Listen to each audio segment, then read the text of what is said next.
অত কি ভাবছো বসন্ত? পুরো খরচ তো আমি দেব। তাছাড়া কদমের জন্য যতীনের চেয়ে ভালো ছেলে কোথায় পাবে তুমি?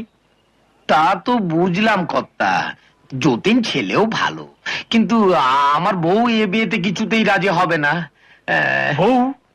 কি আশ্চর্য, তুমি বউকে এত ভয় পাও? ভুলে যেও না তুমি পুরুষ। নাও, এটা খেয়ে পুরুষ কাজ জাগ্রত করো।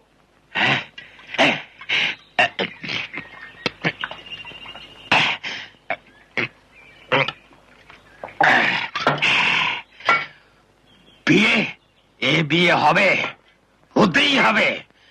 আমার বউশালী মাঝখানে কথা বলবার কে? বাড়ির মালিক আমি। এক্সেলেন্ট।